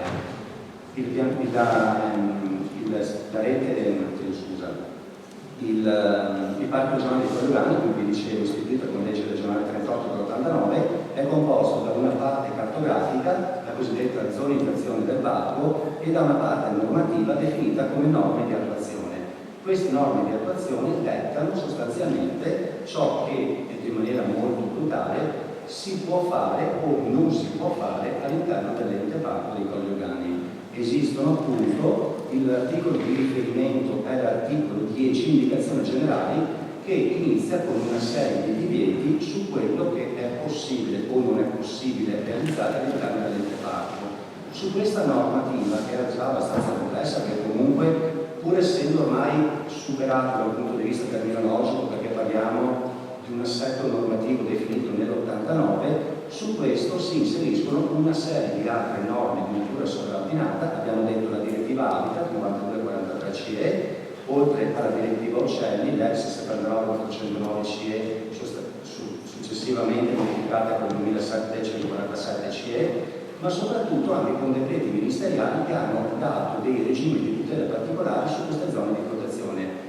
Non si può dimenticare il decreto ministeriale 184/2007, il cosiddetto decreto elettorale Scagno, che ha posto delle condizioni minime, diciamo così, su questi livelli, derivanti sempre dalla necessità di proteggere questo ambito particolarmente, diciamo così, delicato, in quanto l'ambito territoriale dell'ente parco Colli Euganei è così particolare perché sia per la tipologia del substrato, sia per le esposizioni si creano delle sacche, diciamo così, di microclimi particolari che danno la possibilità di esistere a determinate specie animali e vegetali che sono a loro volta riconosciute nelle cosiddette liste rosse delle direttive europee e in altre convenzioni. Prima si richiamava la Convenzione di Ramsar del 1971. All'interno dell'ente parco Colli non esistono ovviamente zone umide di quella tipologia, ma esistono altre zone umide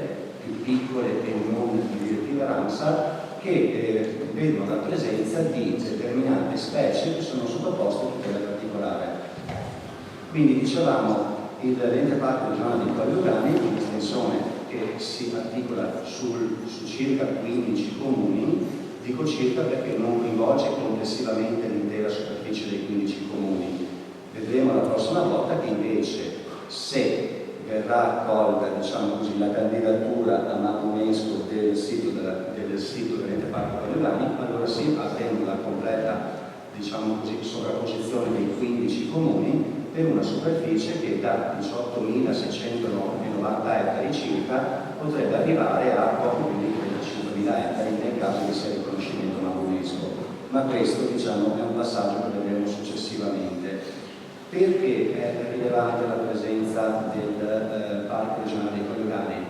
Perché le sue normative sono sovraordinate rispetto alle normative di natura urbanistica e territoriale date dai singoli comuni e anche del piano territoriale di coordinamento provinciale, perché a livello gerarchico, come vi dicevo prima, avendo valenza di piano d'area ha una valenza territoriale sovraordinata rispetto a PTCP, PATI, che sono i piani territoriali intercomunali, e i PASPE, che sono i piani di assetto del territorio dei comuni. Quindi, nel momento in cui è stata approvata la cartografia del Parco regionale di Colleugani nell'89, tutti gli strumenti urbanistici, allora si parlava di TRG, non ancora di PATI, hanno dovuto adeguarsi alle zonizzazioni introdotte dal piano ambientale e quindi dalla zonizzazione del piano ambientale.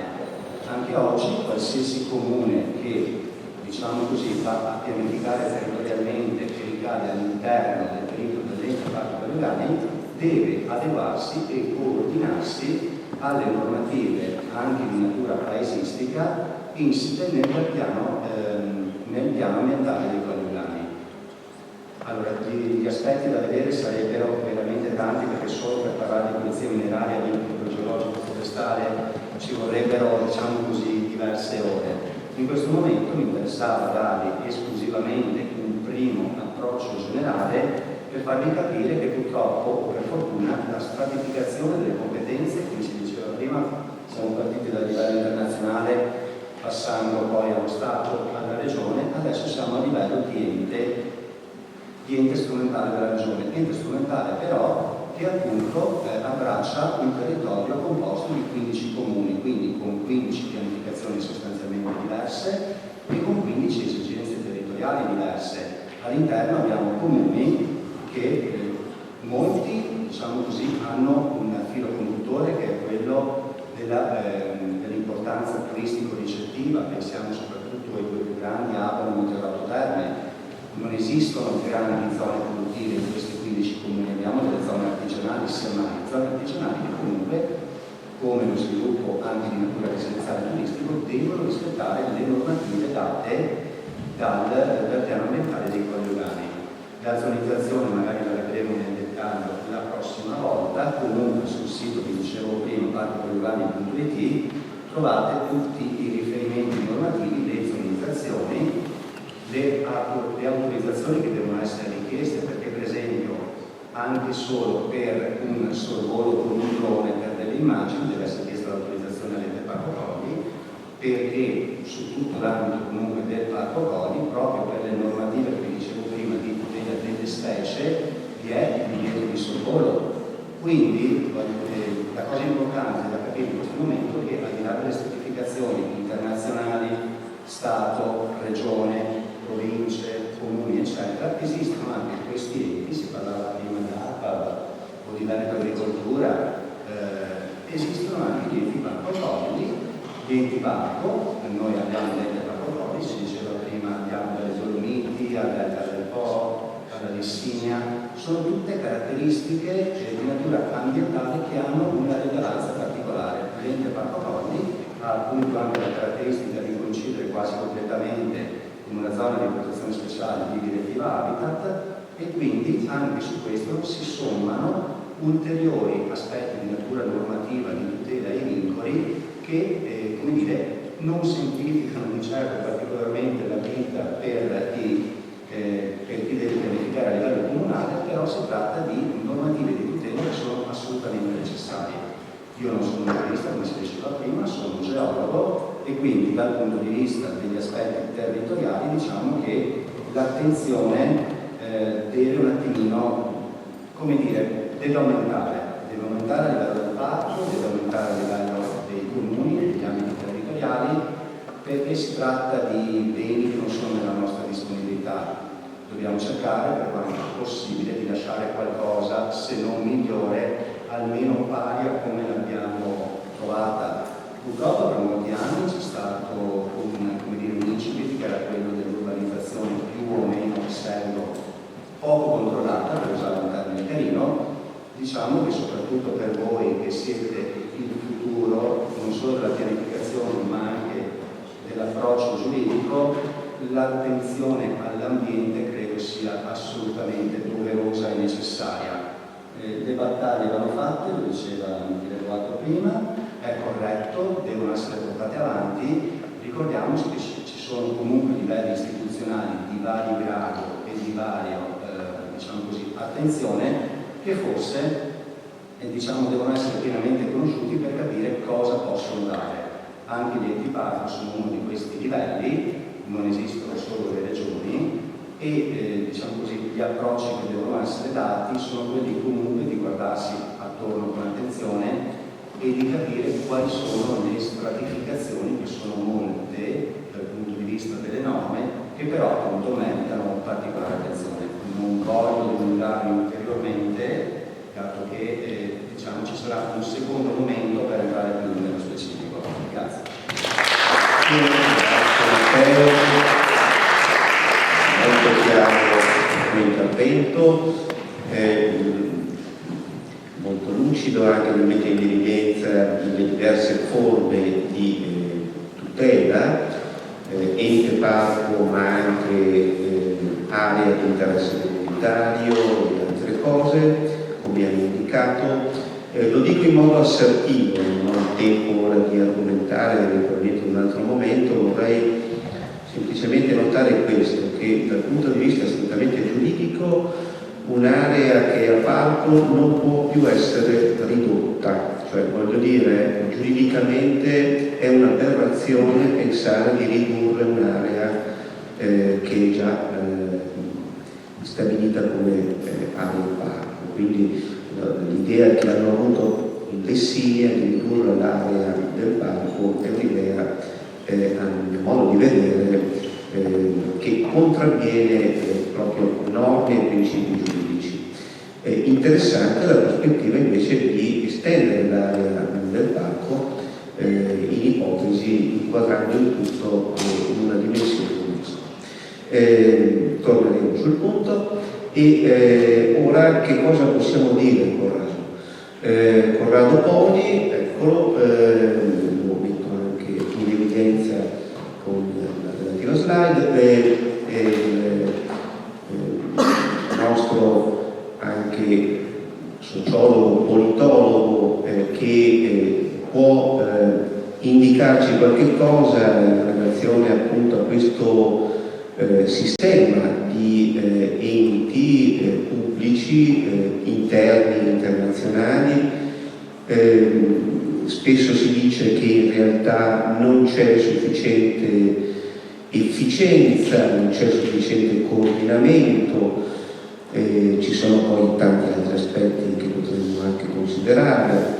A volte ci si scoraggia di fronte alla mancanza di abilità nell'azione di determinati enti, e quindi che cosa possiamo dirci a conclusione di questo pomeriggio, Corrado? Ti darei il microfono qui, se credi, con anche le tue diapositive che potremmo allora mettere in evidenza e che sono, aspetta un momento, sono queste. Bene? Preferisci forse qui? Ho l'impressione che questo funzioni anche meglio. Prima di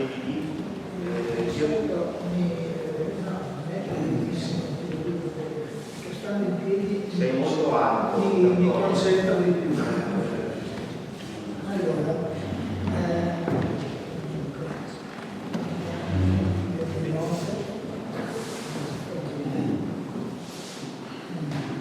intanto buonasera a tutti.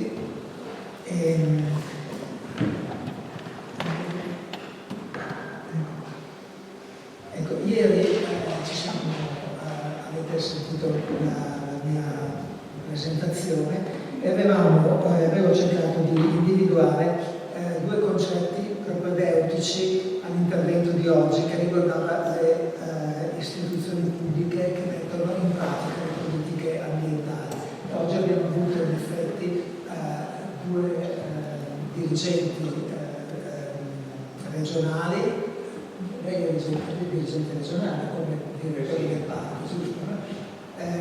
E quindi siamo tornati su questo campo.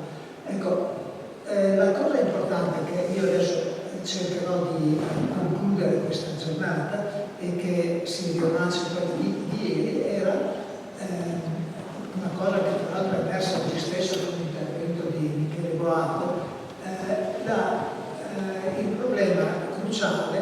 della relazione che c'è tra politica e diritto, cioè tra normativa e politica, o allargato ancora tra tecnici, tra coloro che devono applicare la norma e non devono fare altro, e non dovrebbero fare altro, e coloro che invece danno gli input della pianificazione, delle decisioni e soprattutto creano il consenso politico e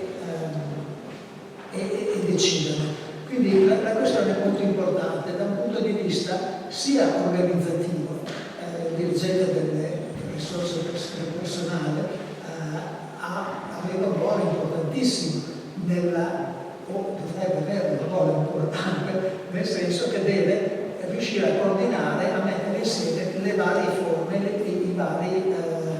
le varie competenze.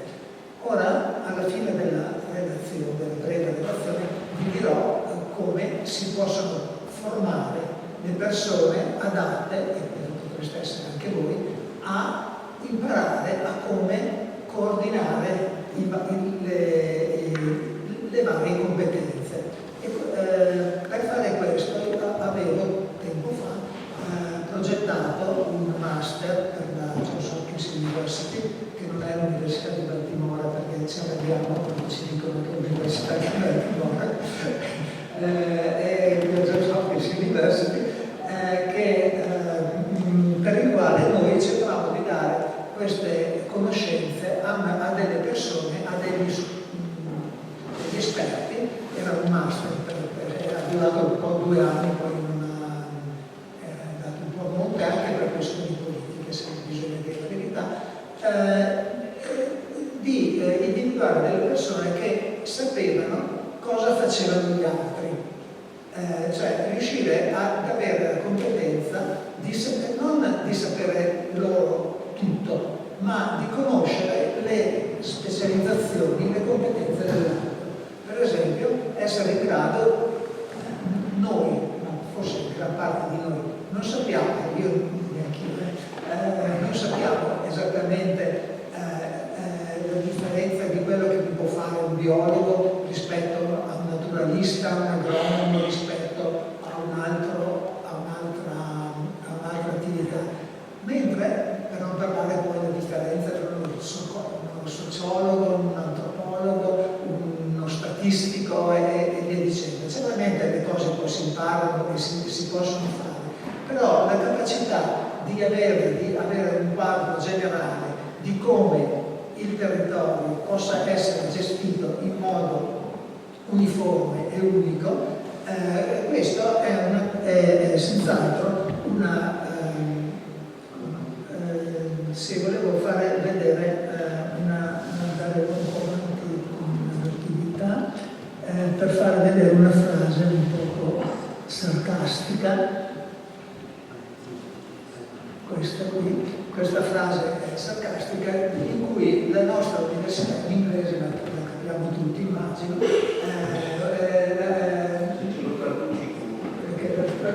diciamo che noi arriviamo spesso al grande successo accademico e alla grande tradizione di conoscere tutto e sempre di più attorno a meno e sempre meno, fino al punto in cui non conosciamo niente e conosciamo tutto di niente. Ecco, questo è un po' il nostro problema anche nella formazione. E a mio parere l'università avrebbe dovuto, e l'ho fatto, il mio corso è stato, l'ho disegnato assieme ad altre 2 persone, ci abbiamo messo un anno per lavorare a questo e abbiamo anche collaborato, l'abbiamo anche proposto, che l'ha anche accettato all'Università Yulm di Milano, è stato approvato anche dal Senato accademico ed ha anche funzionato per un po'.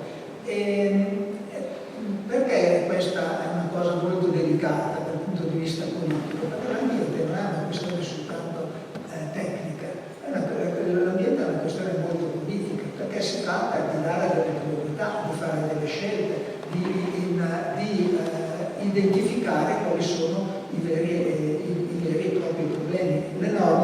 possono fare moltissimo, però le norme possono essere anche, come dire, non dico aggirate, ma possono essere, come posso dire, adattate, e se non esiste una cultura di fondo che guida, che è colui che fa il presidente, per esempio, del Parco Colli, non è capace di dare delle vere e proprie direzioni, e molto spesso voi dirigenti, che siete molto più bravi di solito, siete capaci di influire molto di più sui presidenti, i quali spesso sono degli incompetenti o persone che mediano, che sono dei politici, mentre sarebbe molto opportuno gestire le cose in modo decisamente diverso.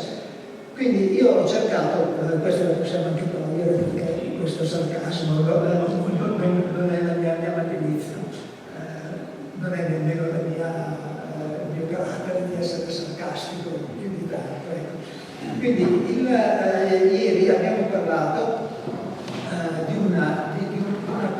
di progetti propedeutici, un concetto epistemico, quindi etico-politico, di come introdurre l'ambiente nelle legislazioni, e che porta poi a tutte le diverse interpretazioni nel mondo.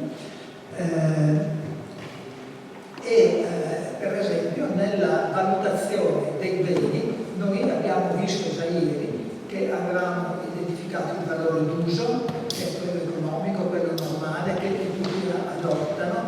Adesso io un po' la testa a dei coniugani, un po' perché ci sono stato come nel comitato scientifico anni fa, e un po' perché ci ho abitato nel Parco Colli, e quindi mi ha molto stimolato da questo punto di vista. Il valore d'uso è il valore un valore economico che noi possiamo dare, ma esiste un altro valore che noi dobbiamo prendere in considerazione, che è pure quantificabile in termini economici, ed è il valore cosiddetto di esistenza, il valore che dei beni ambientali possano avere soltanto per il fatto di esistere, anche se questi noi non li usiamo. Questo valore diciamo di esistenza di un bene significa che questo bene per esempio ci piace. Un bene di esistenza per eccellenza è il paesaggio. Se noi abbiamo un paesaggio, una cosa bella, una bella riviera di mare o gli ogani o qualsiasi altra cosa, è un valore di esistenza. Lo si può quantificare economicamente in termini monetari, non perché noi non lo usiamo, però ci dà un valore, ci arricchisce. La istituzione del Parco Colli Ogani è stata basata sulla valorizzazione, scusate mi strisce di parole, del valore di esistenza. Esiste un altro tipo di valore che viene portato avanti ed è stato introdotto in alcune legislazioni, che poi però è molto difficile poi renderlo in pratica, ma solamente proponendolo si riesce si procede nella direzione di ragionare in termini diversi. Questo sarebbe il valore intrinseco di un bene ambientale. Quello è un valore intrinseco di un bene ambientale. Il valore intrinseco di un bene ambientale è quel valore che noi attribuiamo chiamiamoli oggetti, che però possono essere anche soggetti ambientali, che devono essere lasciati così com'è, senza essere toccati, perché non possiamo alterarli. Cioè il cambiamento del territorio è il territorio così com'è, è un valore intrinseco a se stesso. Questo non vuol dire essere estremisti, nel senso di non toccare proprio niente, però esiste comunque l'idea che non dobbiamo alterare completamente indipendentemente dall'uso che noi ne facciamo. Ecco, l'importanza riprendendo quello che ho detto adesso, ma anche quello che dicevo prima, dobbiamo prendere prendere in considerazione l'importanza di cui dicevamo anche ieri, di un'impostazione sistemica dell'ambiente, non una impostazione così segmentata. Ora, tutte le nostre amministrazioni sono basate su questa settorializzazione, infatti si parla del dipartimento, si parla del settore, si parla e ciascuno fa la sua cosa, spesso anche in competizione.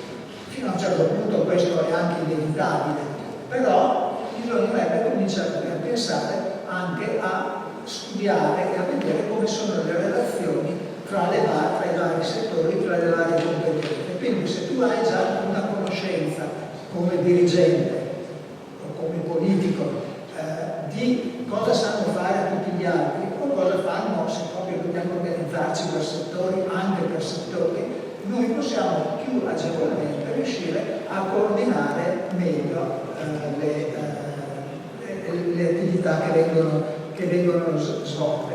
Questo sistema è stato pensato a lungo, andiamo pure avanti, e qui diciamo noi siamo abituati a questo modo di pensare che è presente anche nell'università. Voi pensate alla parola università. L'università dovrebbe parlare di dipartimenti, adesso non ci sono più, tanto ci sono, ecco, di dipartimenti è un simbolo, perché è l'università del sapere. Noi dovremmo riuscire a pensare che il sapere è un'unica cosa. Qui parliamo in termini così generali, però almeno non dico che tutti debbano avere l'universalità del sapere, l'universalità del sapere, ma è necessario che qualcuno sia capace di fare questo lavoro di coordinamento. E in questo senso le discipline umanistiche o le discipline politico-sociali hanno, con studi rigorosi, hanno il loro compito di intervenire. Noi, la nostra scienza, tutto questo poi tra l'altro nasce storicamente nel 500-600 con Galileo prima, che ha dato una diversa percezione al mondo, e con il metodo cartesiano del cosiddetto riduzionismo, in cui giustamente ci ha portato ad affrontare i problemi e a separarli ciascuno l'uno dall'altro, ma ci ha fatto dimenticare come mettere insieme i problemi, come collegare un problema all'altro. C'è stata una grossa elaborazione teorica, filosofica e anche applicata della teoria dei sistemi. Ecco, quando io ho fatto questo progetto del master, mi sono consultato con con Mario Ceruti, che era l'allievo italiano di Carmoran, e approfittando anche dell'arrivo qui a Padova di Fritjof Capra, che è un altro un fisico che poi è diventato un filosofo, abbiamo cercato di capire questo, di trasformare la teoria dei sistemi, che è solamente un modo per comprendere la realtà, trasformarla anche in un progetto operativo, un progetto formativo. Fritjof Capra, oltre ad aver scritto un famoso libro che si chiamava Il Tao della fisica, in cui studiava le connessioni tra i vari fenomeni, anche in fisica, lui è un fisico di origine, lui è diventato quando è diventato un po' più anziano, non tanto anziano, sono 60 anni, così ha studiato per 20 anni la biografia di Leonardo da Vinci e il metodo scientifico di Leonardo da Vinci, sostenendo in modo anche un poco controverso se Leonardo da Vinci, se avesse prevalso il metodo di Leonardo da Vinci su quello di Cartesio o di Galileo. Cioè se invece che fare attenzione sulle connessioni tra i vari fenomeni non ci si fosse evoluti, mettendo l'attenzione, come è stato fatto, sulla identificazione della singola piccola parte e dello studiare grandissimi progressi e dobbiamo anche essere molto contenti di questo, di quello che abbiamo imparato, che facciamo e di quello che sappiamo, ma possiamo anche cominciare anche a pensare che forse abbiamo sfruttato questo paradigma, questo modo di pensare a un punto tale che per cui dobbiamo anche un po' tornare indietro, dobbiamo anche cercare di rivedere. Abbiamo studiato tante cose, ce le vediamo lì tutte separate una dall'altra, abbiamo della scienza enorme e più che la scienza abbiamo anche la tecnica, abbiamo delle tecniche eccezionali, ma non riusciamo più a metterle insieme e questa è una delle forme della crisi contemporanea. Detto in una parola,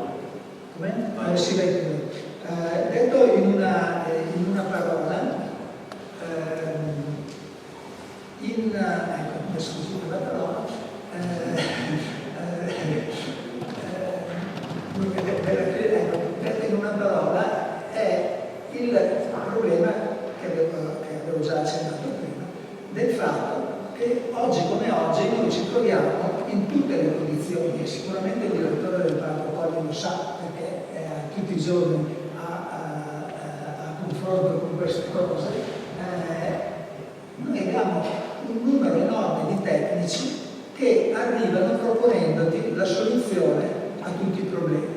Noi partiamo proprio perché la tecnica, le conoscenze specifiche sono così avanzate, ma questo non solo al Parco Colli, questo vale per tutti i settori. Siccome le conoscenze io mi sono occupato molto di traffico urbano, per dire, siccome tutti hanno questa grande capacità tecnica enorme, ieri parlavo dell'acromegalia, delle grandi, del gigantismo, si parte in gran parte dei nostri problemi li facciamo partire dalle soluzioni. Noi abbiamo soluzioni per tutto, ma abbiamo perso di vista qual è il problema. Il problema è fondamentalmente il collegamento fra tutti. Quindi la scienza, il metodo scientifico, e non solo il metodo scientifico, anche le corporazioni scientifiche che hanno trasformato i tecnici in decisori, coloro che ti propongono la cosa e che hanno la capacità di farlo. Dice, ma se si può fare? Quante volte ho sentito anche tra i politici, Michele sicuramente ne avrà sentiti, ma se una cosa si può fare perché non farla? Non solo l'Expo, ma dalla metropolitana di Venezia, tutte le cose, ma se si può fare, se la sappiamo fare perché non farla? E qui il giudizio, la decisione non è più tecnica, è una decisione che dovrebbe essere etico-politica, ma diventa una decisione tecnica perché sono i tecnici, le corporazioni scientifiche che hanno la capacità di fare questo, e questo è un grosso cambiamento. Cosa si può fare? Io naturalmente ti deludo dicendo poco, ma poco non è niente. Citando Lao Tse che diceva che ogni lungo viaggio comincia con un piccolo passo, Seneca però gli rispondeva che non c'è vento favorevole a un marinaio che non sa dove andare. Ecco, io con questo intervento ho cercato di dirvi dove andare. Il piccolo passo possiamo cominciare a farlo. E qual è la direzione di farlo? La direzione per fare questo passo, a mio parere, è iniziare a intanto studiare noi stessi cosa sanno fare le altre persone e io direi anche a porre il problema dell'ambiente al centro anche dell'attività politica. Questo l'ho accennato anche ieri. Due minuti per fare solamente un flash su questo. Io avevo identificato ancora nei primi anni 90, ma poi l'ho preso nel libro di adesso, 4 livelli di sensibilità che noi abbiamo nei confronti dell'ambiente. 4 livelli, diciamo, politici. Il primo livello è che l'ambiente non esiste, ognuno fa le sue cose e tutto poi va a posto. Questa mentalità negli anni 70 è sparita e negli anni 80 è sparita e Da allora abbiamo appiccicato la parola ambiente a tutte le cose, a tutto, quindi settore, cioè chimico, facciamo una laurea in chimica ambientale, ingegneria ambientale, diritto ambientale, quando invece però questa parola non andava, o anche nei settori amministrativi, no? Si è aggiunta la parola ambientale, che non era un passaggio, questo secondo livello, non è un passaggio secondario, è un passaggio importante perché cataloga una serie di problemi in termini insieme, dicendo che dei problemi sono ambientali vuol dire che li mette insieme, li affronta insieme, quindi voglio dire non è un passaggio minimo secondario. Il terzo livello però è il livello in cui tu fai della questione ambientale una questione cruciale, importante nella vita politica. Il quarto livello è quando fai della questione ambientale il vero nodo, il vero cardine di tutta la politica. Noi siamo sicuramente ancora al secondo livello, siamo al livello in cui noi ancora affrontiamo i problemi ambientali in modo molto settoriale. Un passaggio ulteriore, questo piccolo passo, che però ormai possiamo anche farlo di più, potrebbe essere il passo di fare di entrare nella terza fase, nel terzo livello di sensibilità ambientale, che è quello in cui noi facciamo la politica collegata direttamente all'ambiente, dove l'ambiente diventa il centro del nostro pensare.